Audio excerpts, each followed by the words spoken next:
All right, everybody. So today we have back on the podcast Mario Tomic. How you doing, man? Doing great. Really nice to be here. It's been a Yeah, while. yeah. I just saw you hit a nice PR. Was that yesterday? A couple days ago? This past week, I decided to do a bit of a testing phase. So I hit a whole bunch of PRs, which I'm sure we're going to talk about. But yeah, Okay. it's been a few days ago. Yeah. Okay. Nice. Yeah. And so for people who didn't catch part one, you are a YouTuber, Instagrammer, influencer of the fitness industry, right? It's a little bit of Instagrammer. That's a new, considering I post once every 4 months, but I'm trying to get better at that. As you can kind of see, I try to share training footage and stuff. Yeah, it's very interesting how different the audiences can be. Like obviously some people have both, but there are a number of people who they have over 1 million subscribers and very little Instagram, and probably even more commonly, people who have a huge Instagram following and like no YouTube, no almost anything else, which seems very risky. I mean, people lose their YouTube channel, but I can only think of a couple of examples, maybe ever, where somebody's lost their YouTube channel and they permanently lost it. Like even somebody as inflammatory as Vegan Gains, if you know him, like I mean, really one of the most controversial channels I've seen in the industry.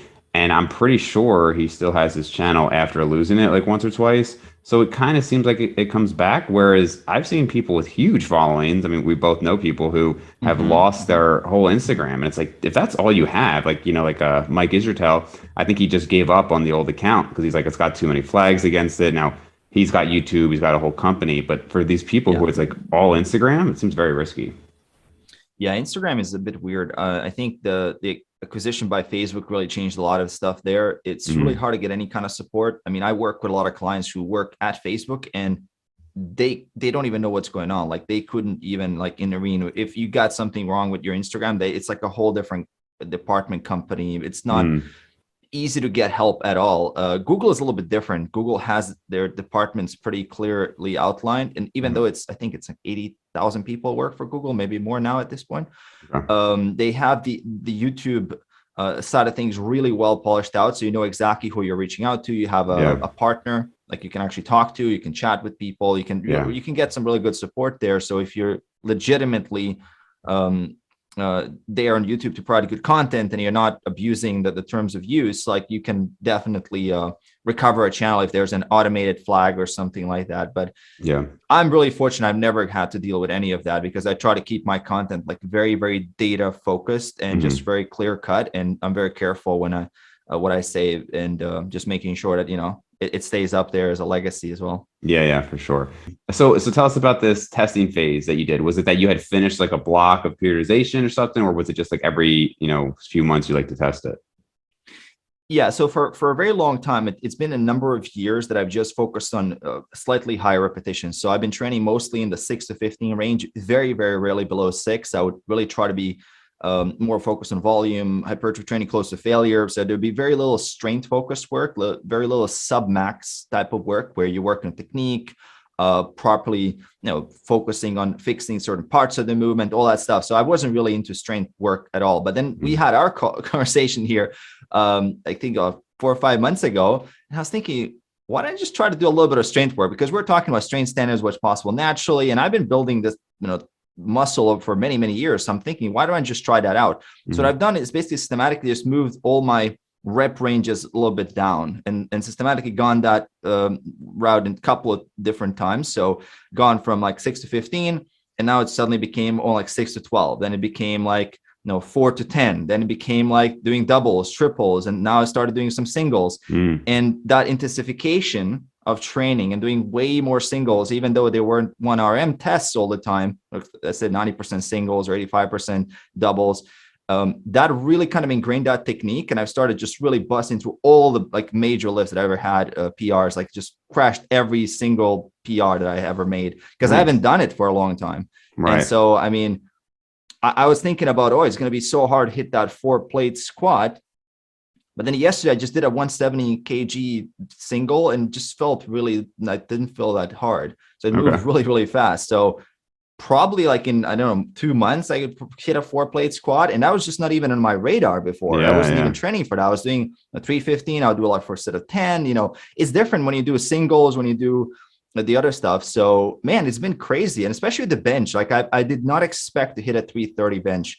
that easy. I mean, it didn't feel That's that awesome. hard. I mean, I could probably pull like another rep, maybe even. So my max might be even like 340 potentially. Okay. Not sure about that, because even at 315 at 3, I did some reps with that yesterday, and that was after I hit the 330, and I still did 3-4 reps.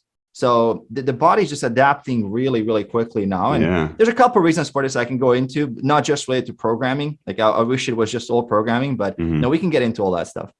So what you said, I believe that your overhead press was one of your weaker lifts, right? Yes. Historically. Yes. But your bench is pretty good, right? Yeah. I mean, so that's interesting. I mean, usually, obviously, they're not perfectly correlated, but they would tend to be more correlated than like your bench and squat, right? So, what were your working weights for bench previously before you started going low reps? I would normally be doing like, I would say 285, that would be my sets to 285. I would know Okay. 275, 285, those like for sets of 8, sets of 10, Oh, I could okay. get that done. Yeah. Yeah. I could pull some high rep stuff. I mean, I have videos and I just did some digging on this to see what my previous maxes were. I think I had a video where I hit 11 reps with like 275 years ago. So Wow. it was just, Good. it was one of those lifts that I actually haven't focused on for, I think 3 years. I haven't done barbell bench pressing. I just did heavy weighted push-ups and low incline and incline dumbbell bench presses. So I think this is what ultimately took this bench. Now, I mean, I have a hunch I could probably hit a 3.5 plate bench without any issues if I just kind of kept at the same pace. I could easily hit it even with the next 3-4 months if I would have no interruptions and nonsense. So which is crazy. I mean, that's more than double my body weight. That's Yeah. ridiculous. Like that's insane. But the thing with the dumbbell incline, low dumbbell incline, when that got up to about 110, 115 dumbbells per side for sets of like 8 to 10, that just destroyed. Like I felt my chest was sore for like a week after Wow. those types of workouts. And the overall workout intensity in the last 3 months, I would say, has been pretty insane. Like I would go home, need like 3 hours to get, some normalcy back. Like it's just so Yeah. intense. I go into the gym, especially here with my buddies that I've used to train with when I first started. And I just really know the gym. I'm not afraid someone's going to steal my phone, like I Mm. just relax. It's like a home environment where everybody's lifting heavy. And I could just really maximally push myself. I mean, we're talking sets where, your like eyes are red, Right. already. Like, and you're just going into it with maximum force. There's people around you like cheering you up. I mean, I've been just busted to everything like ever done. It's insane. Yeah, I saw your dumbbell press maybe a week or 2 weeks ago, and it made me want to try it because so I'm using a lot lighter weight right now, and it's a little humbling because my best ever was 100-pound dumbbells on a low incline for 17 or 18. I have 17 on a video, but Wow. 18 I think I wrote down somewhere. So either way, and now I'm doing like 85 pounds for like much slower reps and like full like stretch range of motion and exploding up. And it's always amazing to me how much you can make lighter weight difficult.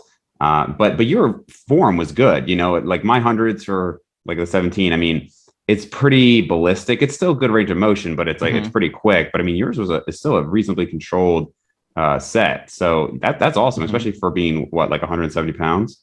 Yeah, yeah. I'm like currently I'm at a 178, so I went up a little bit Okay. after the summer because I'm not trying to stay lean, and Yeah, that yeah. was a mistake. I mean, I got pinned by a 330 squat in right before we had that, like somewhere around that time. I got pinned by a 330 squat one day. We're just like trying it out, and Mm, I was like, okay, this is not gonna work out because I was just too lean. I mean, mm, it was very, very lean at a point where if I did 6-7 calls in a day and had a really busy day, I would go to the gym in the evening. Energy levels were tanking. I was training yeah. with my brother, and it was okay. I mean, I could still do reasonably well, but it was definitely not nowhere near as what I can do now.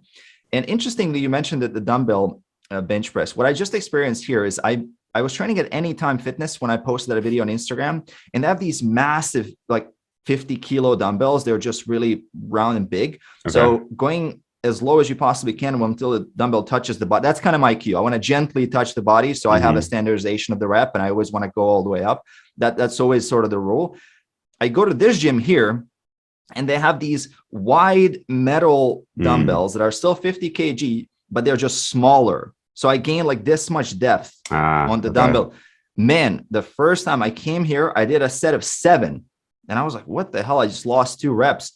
I was sore for like 6 days after that. I felt like I got hurt. I felt it tore a pec. Like, it was insane how much difference that just one little bit of range of motion added there. Yeah. So I'm trying to conquer these get these up to 10. Like what here, Okay. I just got 8. And it's really a fight for each rep. I mean, I've been at these 50s. I'm married to the 50s by now. I got a relationship with them. I'm trying to get them to 10. It moves very slowly.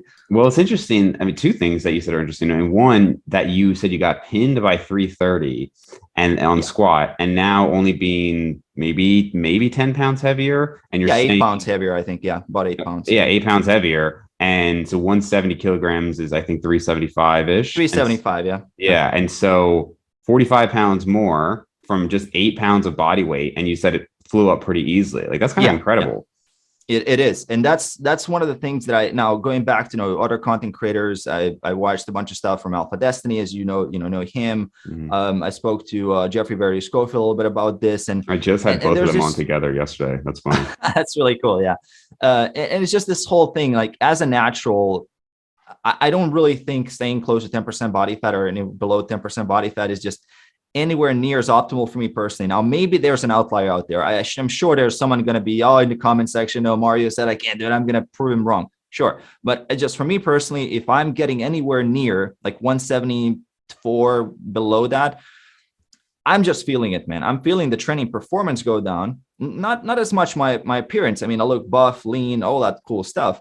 But at 178 now, and I'm really trying to get this up. Actually, this is the project for the next couple of years. Really, actually push the weight up more than I've ever done it before. And I know someone. I talked to a couple of people about this. They said, "Oh, it's bad for your brand. You're gonna not be as shredded." But screw the brand. If I can't do what I want to make the training fun and interesting for me, I'm not enjoying the process. So it's not the brand. I mean, the brand is to live a healthy lifestyle and get strong and have that longevity. And if you can't understand that reaching a goal may take multiple steps and you might not be happy with the result of the first step, well, you're not going to make it in fitness, because obviously, let's say you're starting skinny fat, it's a 2-step process. Like, any way you look at it, you're going to have to do some bulking and cutting, or you can try to recomp at 140 pounds at 5'10" and then get stuck there for 10 years.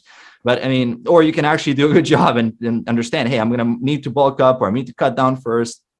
Having those goals, all that stuff, it's like amazing how important that is, because so right now is my deload week, and I was just thinking so in 17 years, I mean, I can think less than 5 times have I ever had a workout that was planned that day and I said, I'm just not going to go today. I don't know if that's ever happened, to be honest, because I have it's such a part of my concept, like self-concept, to not do that. So obviously I've gotten sick, obviously I've taken vacations, but to just be like, oh, I'm just not going to go to the gym today, it just doesn't happen. And you could say, oh, I'm so disciplined and everything, but the reality is it's like a habit, right, at that point, and it's working towards a goal. And with this being a deload week, I was just doing I'm just kind of going through the motions, just doing some things, and I thought to myself, man, if I was now 30 and I did not have this habit built in, and it was just I'm just going to exercise, right, like the standard person does, I'm just going to exercise to be healthy, I just don't know if I would do it. Just to not have that goal of something I'm working towards specifically. If it's just just because it's good for you, exercise more. I can relate and empathize with the average person who just does it for a few weeks and then stops, and I just bring this up because you're saying the importance of doing what you want to do and having something to work towards is just so important. Absolutely, man. And look, I mean, I'm not saying, people would, I made a video just a few months ago. It's actually going viral as we speak now. I just checked analytics today and I was like, why are so many views? Suddenly there's one video that went viral, and it's exactly that video of why I haven't built any muscle for the last 5 years, right? It's just a bit of a clickbaity title. Obviously I built muscle, but I just kind of explained that my physique hasn't changed that much. Obviously, the first 5 years of serious lifting, you get sort of like a general base of your physique. And I asked people in that video, do you want me to bulk? Do you want me to gain some size here? And then I'm going to cut later and I'm going to show more gains. I think there was this crazy amount of percentage of people that said, no, don't touch your physique. Your physique is perfectly fine the way it is. Don't do anything. You're lean, natural, you don't look big. I think people, if people saw me right now with a pump in the gym without my shirt, they'd be like, this guy's a bodybuilder. Just because you look buffed, bigger, all that stuff. You're not as shredded, but you're just definitely like, you can see the guy, when someone lifts, so you can see, okay, so the guy's taking it seriously. So I wouldn't say we're in that category of just treating it as like a hobby, because Right. I totally respect that. I mean, that's most of my clients. They're just training to get stronger, leaner up until a point. Like they want to be, in that 12 to 15 range, have a decent amount of muscle. But I'm talking like pushing the natural limit here. So that's a very different discussion.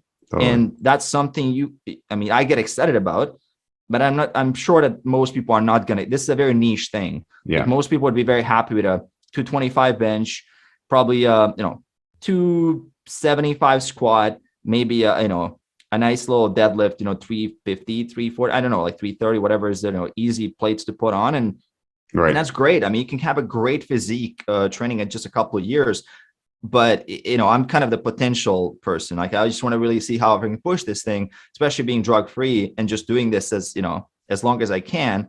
In my 30s, I want to see how much muscle I can pack on. I mean, that's also another factor, how stronger I can get. And fortunately, no injuries, nothing else. So why not?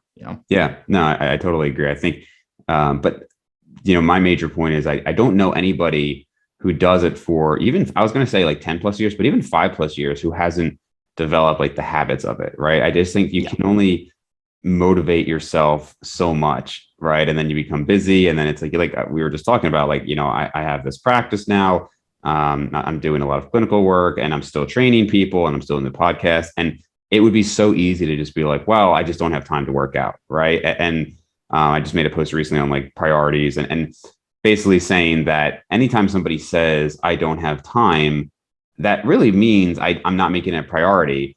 But at the same time, I also want to be clear that I'm not saying that that's always a problem. Like sometimes it's not a priority, right? And if you, I think the example I gave is like, if you have 4 kids, you're running 2 businesses, et cetera, working out 7 days a week probably shouldn't be a priority, right? That's probably going to take away from your family life and stuff like that. I'm just saying it just almost definitionally is, I'm not making it a priority, right? It's just the terminology I think people should get out of the habit of saying, like, I don't have time for it.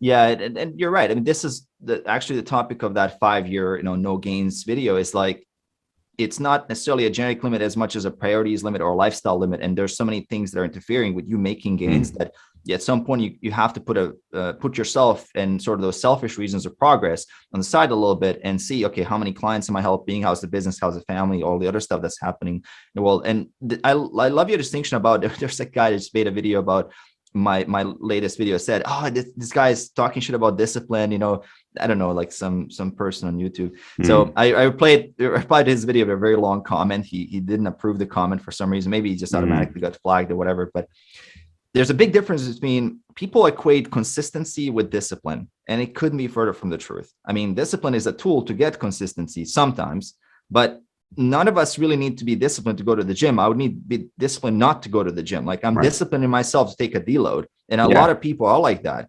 They try to get me to do a deload. I'm like, oh my God, this is so annoying. And I have to convince myself in some other way that this is helpful for me. That's technique work. I can do it better next. And those types of things are very different variables to reaching consistency. So I do think discipline is important. Like in what you're saying, like sometimes you really need to push it. But habits really make who you are. I mean, that's at the end of the day, once something becomes a habit or part of your identity, as you're saying, like you can't even see yourself not doing it. I mean, at that point, it's going to automatically happen. And yeah, you have to almost like zoom out and see if it's negative affecting other areas of your life. Because I do know lifters and people that are incredibly gifted in the gym. And unfortunately, they're not opening a new practice. They're not doing a new practice. They're not doing a new business. They're not working their career at all. They're just hiding in the gym, not progressing in other areas of life. And I still see this as a personal development journey. Like fitness is a part of it, but let's all try to be the best we can be across the board. I mean, if you're, not spending any time with your kids because you want to get your bench from 315 to 330, I mean, maybe that in your world is okay, but you might want to reconsider some things. So not to have the optimizing for no regrets, essentially, like looking back at it, have I really done a good job here? And this is a big challenge because we like to do what we're good at, and we avoid those skills and areas of life that we're not good at. Becoming an entrepreneur sucks. I mean, for a couple of years, you realize, what the hell am I doing here? But then after some time, like it's massive rewards. And you have a skill and confidence and all that. So yeah, I think that's the big challenge as we all move into 40s, 50s, 60s, beyond. Like, it's really kind of prioritizing things the right way and still ensuring progress across the board, right? Not to neglect yourself, which obviously is a huge issue that we see with the majority of like the overweight general public person is, put fitness totally off, and then they're just focusing on other stuff. Yeah, and that's something I like with your channel is you talk about sustainability and lifestyle and whatnot, and obviously like Abel Shabai, he talks about that, and I think it's very easy when like, so it's better than doing nothing, obviously, to like then make fitness your whole life. But you do see that sometimes where somebody, they're not doing a ton and then they get the fitness bug, and that is really great, especially those first few years, like to kind of make that your identity. I think though at some point you have to, like, I always think about that guy from Bigger, Faster, Stronger. I don't know if you saw that movie, but he's like in one of the like major gyms and he's like out in his van and he's like 50 some years old. And he's like, yeah, well, if I can bench and squat more than you and deadlift more than you, then like who's the winner or something like that, where like it was his whole life at that age. And you see that sometimes with like I've seen people get that way with dating, where they're just like their whole life is dating, and it's like, well, what do you do? Well, like you work some job you don't care about, but you're just dating, right? And other people, it's like, well, they're just in the gym and they're 35 or they're 30 or whatever, and it's like, unless again it actually is your career, I think you just need to kind of step back and realize that it's like, as you say, part of your life, enhances your life, but shouldn't be your whole life. Yeah, I definitely agree with that. And these are exceptions, obviously. Like the majority of people are not doing enough. So I think that being more disciplined with fitness is certainly a message we should be pushing more and more, because obviously people aren't doing it. You go to the gym, you can see like, 9 out of 10 people are just not really training with a purpose or not even training consistently. So I think the overall message of, train hard, be focused, be intentional, be deliberate, because let's realistically put it in a way that the person is spending 3 to 4 hours a week training. I mean, you may as well do that right if it's that little amount of time, because what we're doing here is we're going to research papers, we're watching hour-long Renaissance periodization video. Who's going to do that? I mean, that's the kind of stuff like people are not going to do. So they might hire a coach at least, get some experience from that, but they're not going to go and spend their free time on fitness as much as we would do here and talk about how exciting it is to add, I don't know, 2.5 pounds in the overhead press, which realistically, it's just for you, it's for you and for your soul, and you're pushing that. And there's, I mean, a massive sense of gratification that you get from reaching a new level. And it's always something that I come back to, but it also makes me very happy to know that I haven't sacrificed too much in other areas, that I can always kind of look back in my whole life and say, well, look, there's stuff going on everywhere, especially the financial success and especially the relationships in your life. But realistically, I mean, that's massive for your happiness. And the relationship side, I think, is massive for your happiness. So if you don't really surround yourself with a healthy amount of relationships with your family, friends, you're going to have a really hard time. Like, it's just going to be a void that's so hard to fill with anything else. Like, you can't do it. Right? Yeah, I agree. So you mentioned the weight gain, which again is fairly moderate, right? 8 pounds, but you're going to go up. In the programming, I guess, is different just in the sense of lower reps. Were there other changes that led to some of these strength increases, or was that pretty much it?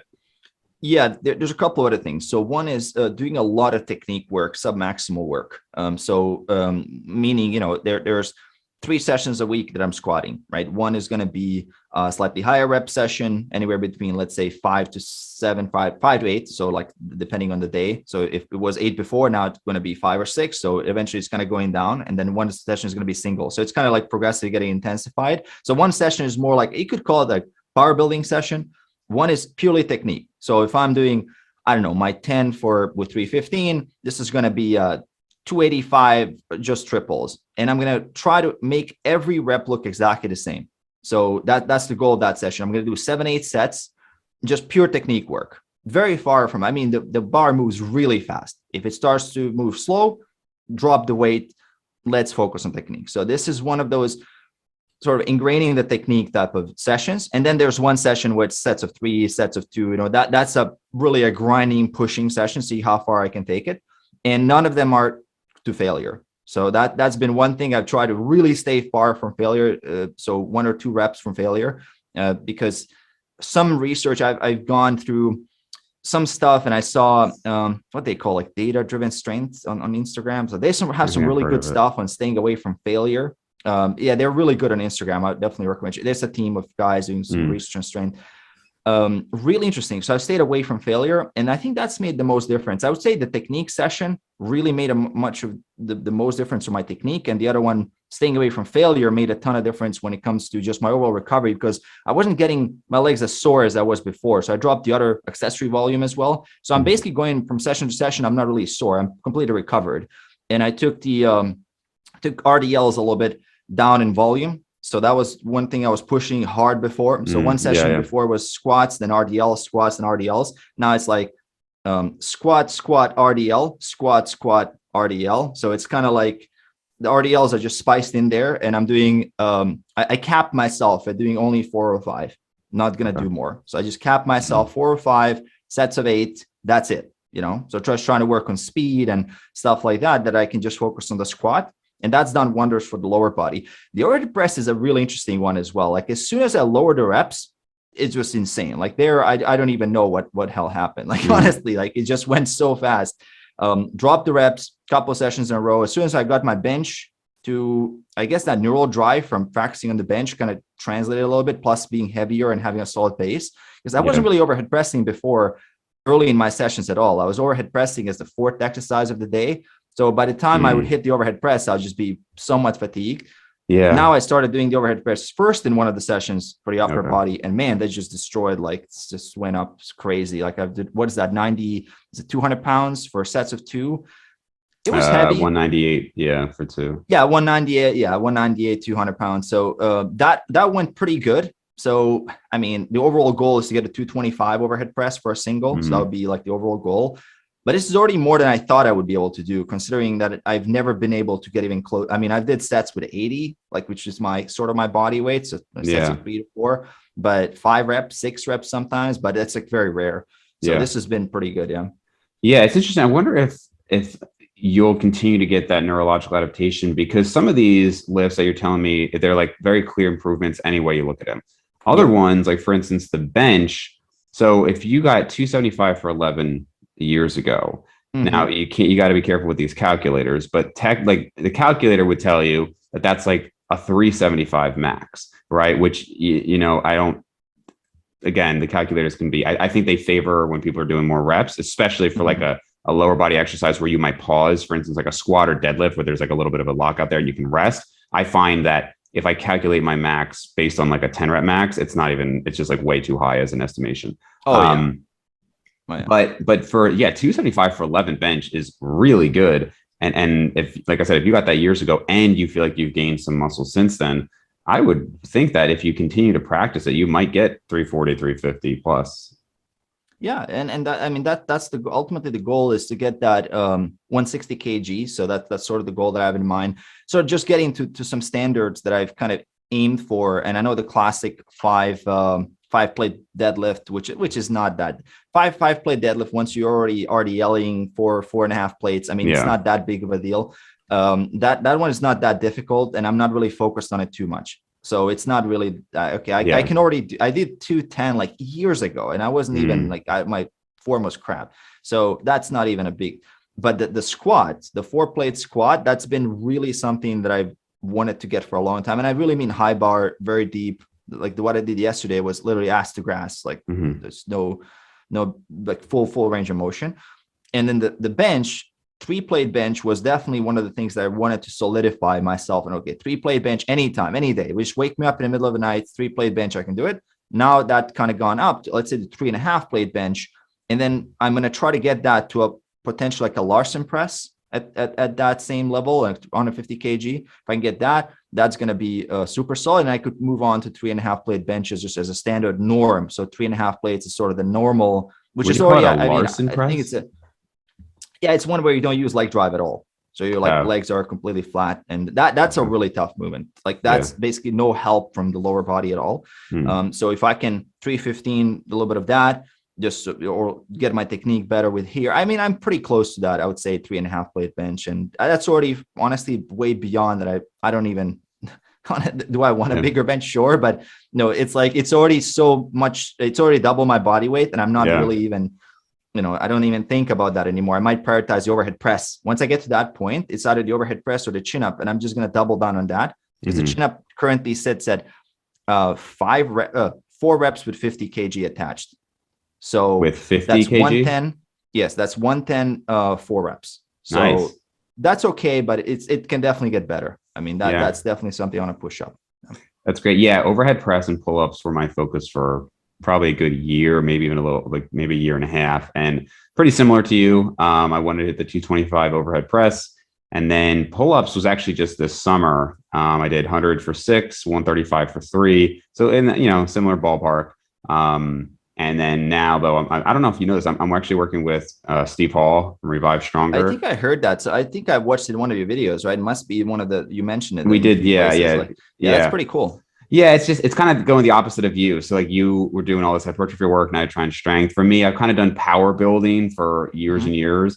And so this is just kind of an experiment of like, all right, like let's just see what happens. Like I told them, whatever you want me to do, even if it's something I don't necessarily want to do. If you want to give me double sessions, whatever you want to do, this is 100% hypertrophy. Let's see if there's like anything left in the tank, right? And so we'll probably do, I would guess like 6 months, and then we'll kind of evaluate, see, because at this point it's so hard to evaluate. Like a lot of people have asked me, how's it going? And I could say how it's going subjectively, but it's very hard if I'm 2 months in at this point to say what changes are really happening. Oh yeah, 2 months, a drop in the bucket. I'm very curious what you see after, let's say, 4 to 6 months. I'm very, very genuinely curious if you are able to take what Steve has learned, because I've seen his physique improve dramatically over the years, like really. Yeah.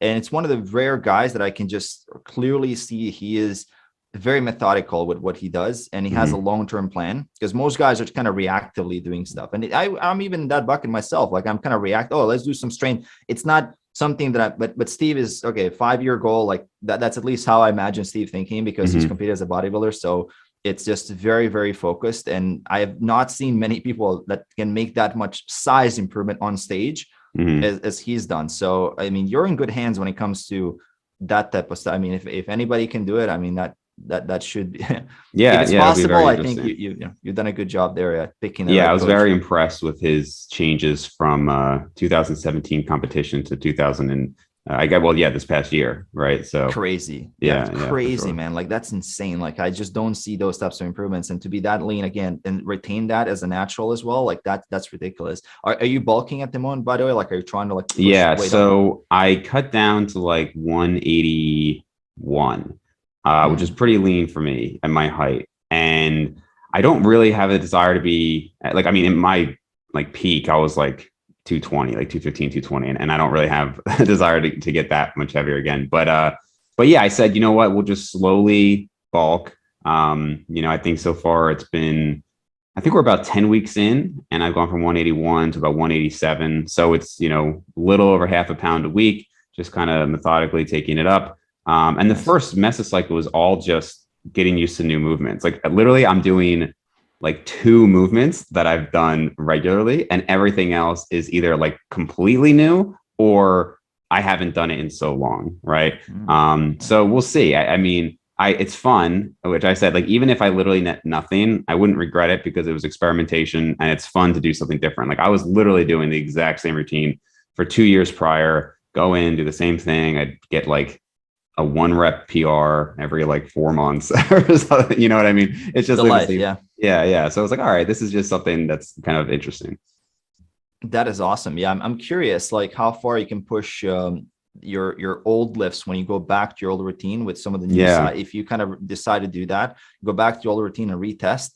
I'm curious if you're able to squeeze out more improvements without directly working on those lifts. I mean, after a while, obviously, but after I get used to it for a few months. Yeah, like after you get back, I'd reckon you get some. And even if you put on, I mean, how would you know you put on? I mean, you could do a DEXA or something, but how would you ultimately know, other than the performance side? If you have a huge performance jump, let's say, then you could reasonably conclude that you put on some good size. It would be that's the thing. It's very hard to tell because a few reasons. Number one, every lift that I've like hit PRs on and actually cared about, there have been specialization cycles, right? So like 225 overhead press, it's like, that wasn't just I was training. It was, I was training and doing a ton of volume, to the point that when I just went back to normal training for it, I dropped like 10, 15 pounds very quickly, because I wasn't still maintaining that level of volume and technique and all that stuff.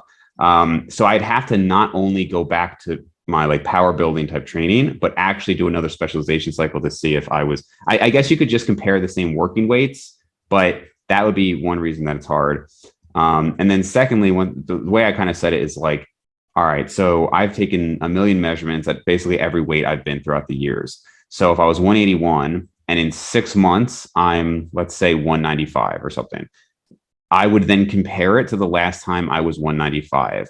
And if there was even 1 pound more muscle at the same weight, you'd hopefully detect something. Like my waistline would be a quarter inch smaller, or my arms would be an eighth of an inch smaller, like or bigger, like something, right? Something that's different. And if it's exactly the same, if I get to 195 and my waistline, my arms, my skin fold calipers, they're all the same, I think we can pretty much conclude at that point that nothing really happened, which again, even if that happens, I wouldn't fault Steve because that's what's been happening the last couple of years anyway, right? It's just, you're just kind of done. So yeah.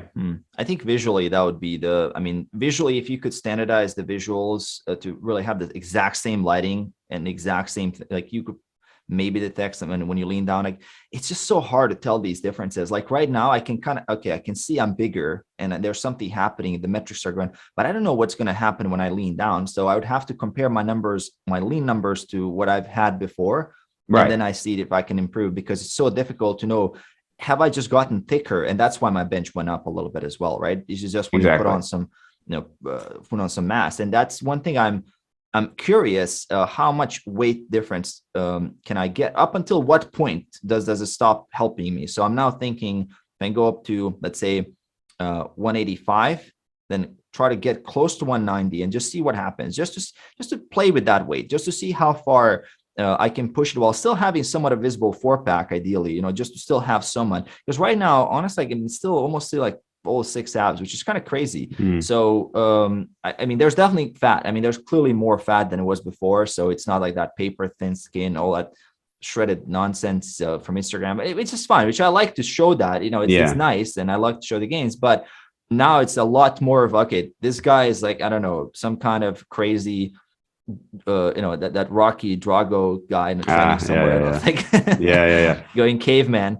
I think that's kind of physique is physique that I like to. I feel very, very strong in that physique. It's a lot easier for me to recover from. I mean, I can train easily 6 days a week, and pretty decent volumes as well. But yeah, I've seen gains as well in other body parts as well, just from like arms are just getting a lot bigger with this more weight. Suddenly, like I'm just feeling a lot more robust. Like one of my buddies saw me here after 2 years. He's like, what the hell happened to you? Like, this is insane. Well, because I haven't seen him like last year due to COVID. And he's like, whoa, okay, this is something new.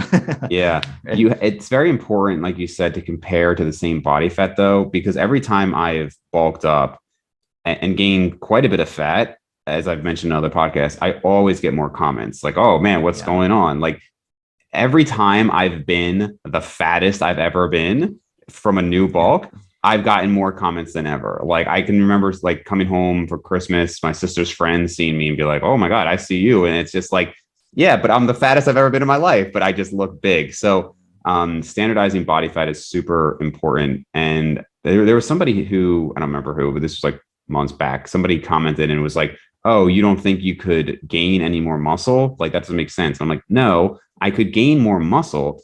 You want to know how I could gain 20 pounds of lean body mass? Bulk to 300 pounds. And there will be 20 pounds of some non-fat mass, right? But what am I going to keep when I cut back down? And that's always the critical thing, is at the same body fat, can you net progress?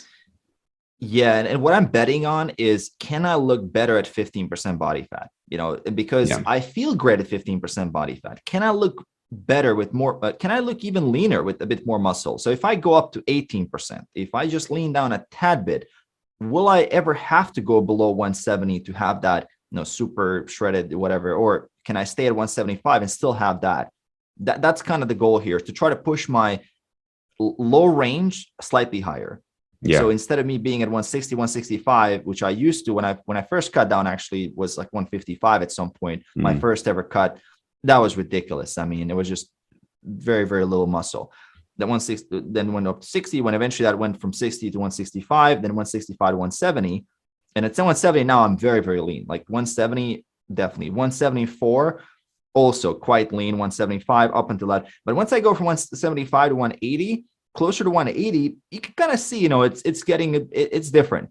And then from 180 to 185, that's something I'm experimenting with now to see how much of a difference that is. And 185 to 190, I'm sure there's a spillover point where you can just tell, okay, this guy's physique has degraded, and you might even look smaller because you lost that definition. So I'm just kind of waiting where that point is, and then trying to work that point a little bit and push it a bit higher.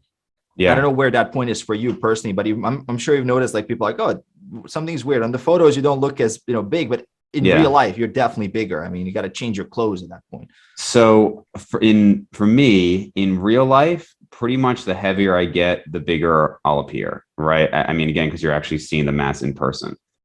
In photos, I would say it's tough because, like, in photos, the leaner you get, the more impressive you can look with a pump. Like, my 180 with a pump in a photo with good lighting does look better than my 185, and that looks better than my 190. But similar to you, I a couple of years ago, I said, you know what, like, I just kind of want to get to like the best 190 I can, and what just make that, because that's like, low teens. I can eat what I want without thinking about it too much. I'm not force feeding either way. It's just like a good weight for me, 190, 195. I remember having that conversation with Eric Helms probably close to 2 years ago now, and he said his is like 200, 205. Like, he can just kind of eat what he wants. He's not food focused. And it's just, that's like a very livable weight. And it sounds like for you right now, that's maybe that 178-ish, basically where you're at. Yeah, 180, 182 for me. Like, I don't have to think about food at all. Actually, if I forget to eat, it's going to drop down a little bit. So it's sort of like that type of situation where I have to consciously try to like get my meals in. If I don't get my meals in, and I don't have to track it at all at this point, and I can still afford to spend easily some calories on whatever I want to eat, any processed nonsense. And I'm thinking now to get up to 185, 190, I might even have to start tracking. It's not going to happen naturally unless I just add another meal and then just manage it like that. But I'll have to track at some point, because I have no idea how far, how much I need to eat to get to that point, because I've not been to 190 before. And I've seen Eric at his, I think it was like one of his peaks or one of those types of weights where he's like perfect, he's massive, man. Like, Eric Helms in real life, when you see the guy is huge. Have you met him in person? Yeah, exactly. So that's that's the impression I got. I was like, okay, this guy's huge. I mean, at his normal weight, I mean, it's crazy big, right? And because he's taller than me, and I think he's 6 foot, maybe something around there, like 6'1" potentially even. And I'm 5'10", and I'm like, dude, like, you look. I mean, that's kind of what I was thinking, dude. You look way bigger than you would imagine just when you see someone interviewing it. You can't really tell. And there's a couple of guys like that. I met Brett Contreras, and Brett Contreras is jacked, man. Like, you don't appreciate how jacked like he'd be big, because he's super tall too, right? He's huge. I mean, those guys are huge, and you would think, like, when you see him on social media, it's just a regular dude. But man, he's jacked. He's big. Yeah. So yeah, I've heard that about Eric too. Greg Knuckles told me when he met Eric, he was like, "Oh, this guy's big." So. Clearly, this guy lifts, Yeah, well, you'd like to hear that I've heard that about you as well, actually. When you've been met, that someone was very impressed with your arms. So that's always a good comment to get. So. Always good, yeah. The bro in me is very happy, and at the end of the day, I think we're all still bros, and we like that type of thing. And that's the same thing why the lifts go up, or you appreciate training with friends or closer friends. You get those types of positive reinforcement loops, and just makes everything much more enjoyable. Because there's a bro inside I think at least anybody who's taking this seriously, you have to kind of see there's that bro in you that wants to push and maybe do a couple of cheat reps here or there. Just do some things like those bro things. Yeah, because sure. we started lifting with that kind of stuff, and it's always there. There's that romanticization of pumping iron and pushing yourself and doing it. And there's a lot of that. So there's a lot of respect that I have when I see someone who's been doing this, and you can see that guys invested like a ton of time building muscle. You can recognize that. I didn't think the average person would be able to tell, honestly, how much muscle someone has if they're not at a low body fat without a shirt. Like, you can't tell. But with a trained eye, you can really see that. I mean, that guy's arm is super thick. I mean, you can't get those types of arms. Right. With that waist size, it's impossible. So you got to really train hard. That's been something I've noticed. Do you have an opinion on the recent conversations that I don't know, like, how much of the other how much of other people in the fitness industry have noticed this, but at least like in my little circle, with Cassim, and then there's Doug Magnoli talking about exercise form. That's been like a pretty big topic lately. A lot of people talking more about like stretch mediated hypertrophy and like really getting like how important that, like if you're going to do a partial, have it be like the stretch position. Is this something that you spend any time manipulating, or is it just you think it's kind of too many details? Honestly, I think this makes zero difference for like at the end of the day.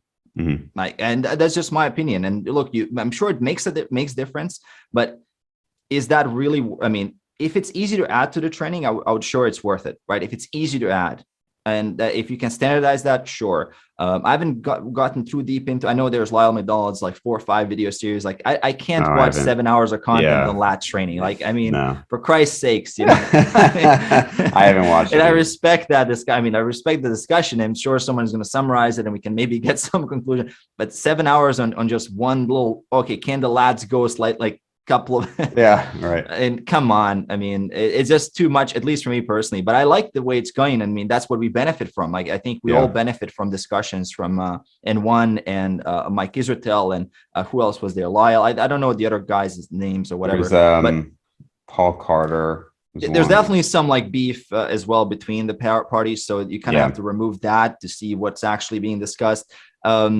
I mean, there's movements that I've incorporated in my plan that have done a lot of work, like lat prayers. I think I remember they have a very special place in my program. And I've done this because I've been working with Menno Henselmans back in 2016. And he was the guy who who pushed lat prayers into my program.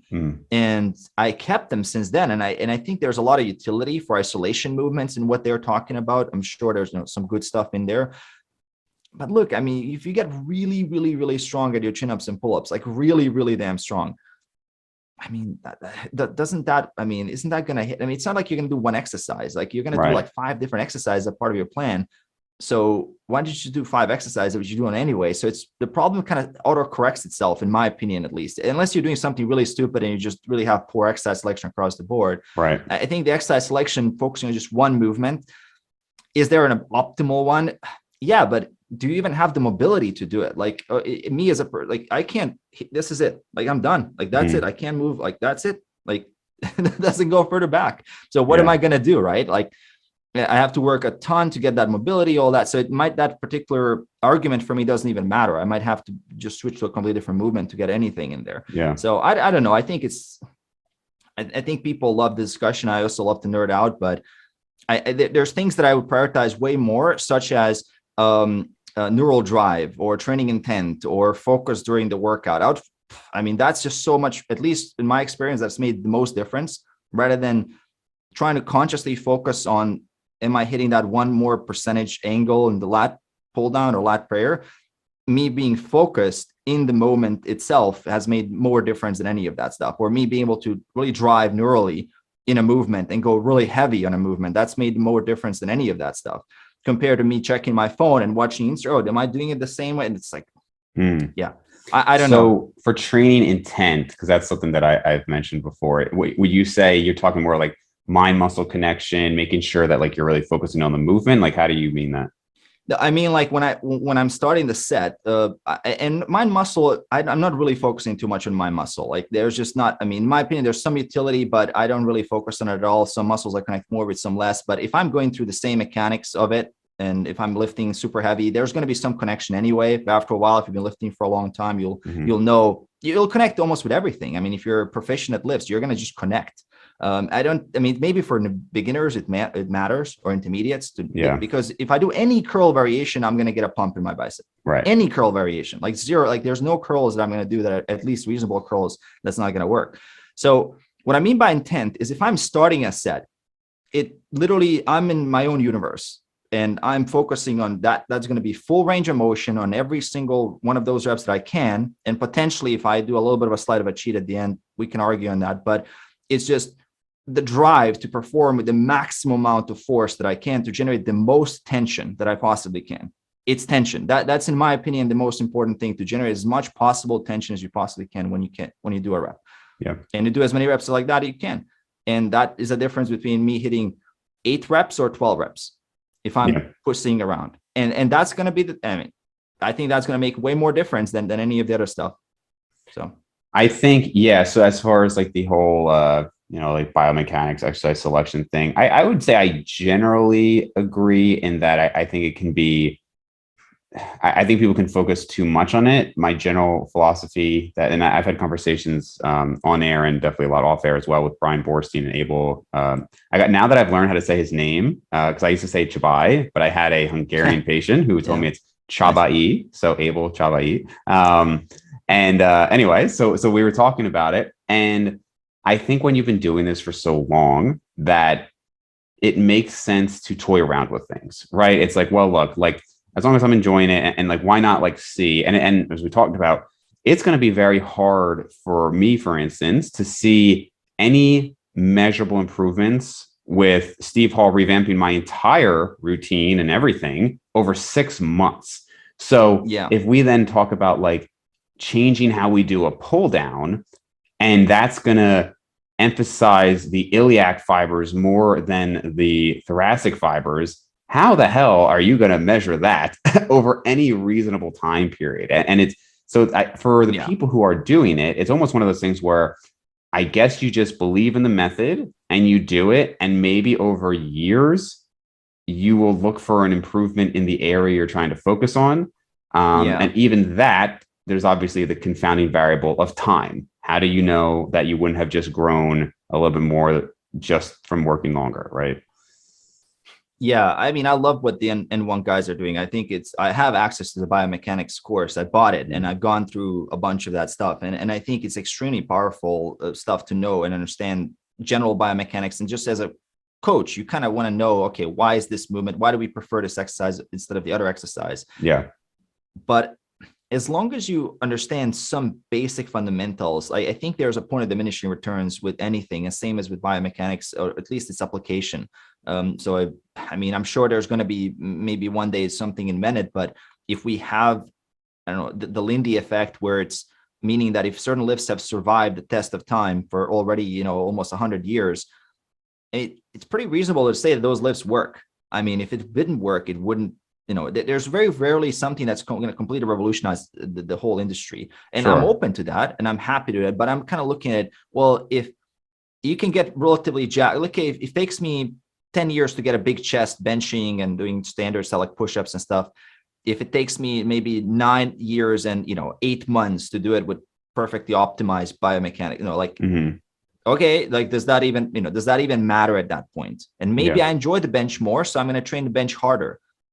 Instead, like, maybe I enjoy the pull-up way more than I enjoy an incline bench single arm lat pull down.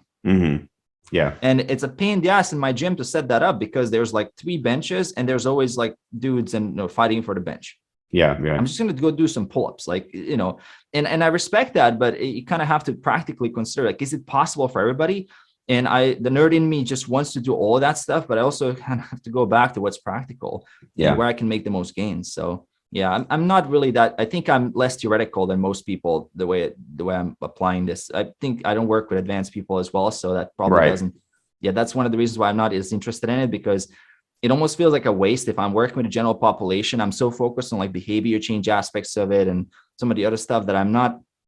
I don't even follow the common trends. Most of the stuff that's arguments, like little bits in this. It doesn't really matter to me. That's probably part of where my bias comes in as well. Is most of the people I train are anywhere from beginner, intermediate, some intermediate, advanced, but they're not people who are like, hey, I've been competing for 10 years and I'm looking to step on stage like for my 10th time. Like, that's not really my clientele. So that's part of it. I do think, though, I would want to distinguish like practicality from optimization, in that, for instance, they'll say, like if you're comparing diets and you might say, well, ketogenic diet is so great because it limits hunger. And so you eat less and then that's why it works. It's like, well, okay, look, so from a practical standpoint, you're right. You're maybe more likely to lose weight on keto. But from a scientific standpoint, I want to know, like, what's actually optimal, and then we can factor in what's practical. Yes. And so I fully agree with you from a practical standpoint. From an optimal standpoint, I'm open to the idea that some of these specific variations are a little bit better. Like you said, I don't think it's going to revolutionize anything. but I'm certainly open to the idea that like something could be done better, and kind of like if we can learn with sufficient evidence that it is better, why not? Great. And Yeah. especially if it also, for some people, they argued certain movements will have lower injury potential or something. Then of course, as Yes. you get older, Yes. that's important too. Yes, and I think that's the main thing. What you just said is really critical. If I get bored, I want to know that there's also something I can throw in there and just that might be different, and it's also as effective or even slightly more effective, or certain things like that. I just want to have more options and want to know what's ideal, and then try to strive toward it. Maybe we can, have a machine manufacturer take some of the data from there and create a perfect machine to hit the lats. Now, I've been using this Nautilus, the one that's you can just do the pullovers. Yeah, Like yeah. that's been a killer machine. I haven't had access to it for a very long time. So maybe we can get some biomechanic practical stuff moved into machine work or something that we can all benefit from. And I think there's definitely place for that. It's probably that I have not been forced to do it. That's one of the reasons why I haven't gone too deep into it. And that's one of those things that's my own bias, as you said. When you work with beginners and intermediates, there's no point. I mean, if you can't do even the basics right, it takes so long to get to a level where that stuff becomes important. So that's I mean, when I coach someone who reaches out to me and says I've been competing, I'm like, oh yeah, you should reach out to Revive Stronger. Like I'm not, I don't know, like I just don't have a system for you. Like just because I don't compete, and you should work with people that know what they're talking about there. But if it's a general public person, okay, I want to get lean, make it a lifestyle, let's do all this stuff, build some muscle, let's do it, right? I'm going to show you how to be consistent. So I think that's where my bias comes in. And even though I may sound dismissive of some of these things, I mean, as someone who likes science and improvement, I think this is a huge step. And I like that. I mean, I wish there would be more friendlier disagreements in the evidence-based community in general that we could all learn from, because that's the only way we actually learn. If you look back at some point where everybody was just agreeing on everything, no, we didn't learn anything. We were just all talking about, we know all the best diet, training, protein, like, and we didn't improve much. So if there is some disagreement there, I think there needs to be almost like a disruptor in the industry to force everybody to steelman their arguments and start seeing, okay, what's actually going on here and how can we improve, especially when it comes to training at this point.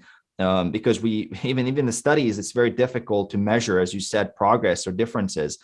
There's always like this inherent bias, and like we almost have to merge what maybe the team at N1 show can seen practically with what's been done in research, and maybe someone will validate it at some point with good studies as well, which is going to be amazing for all of us, right? The closer we get to this thing, the most optimal. I mean, always happy to learn, right? Yeah, for sure, man. So, all right, we'll come up on an hour here. I'm sure this will not be the last time we get you on, Mario, but we'll wrap up here. Where can people find more of your stuff? The easiest is just YouTube, right? The channel is up there. Instagram as well. I post some lifts, which doesn't end up on YouTube anywhere. So I'm not into shorts yet, maybe one day, but YouTube channel, just my name. Some good content in there. I think people appreciate it and can pick apart what they like. Man, that'll be the best place. Awesome, man. Thanks again.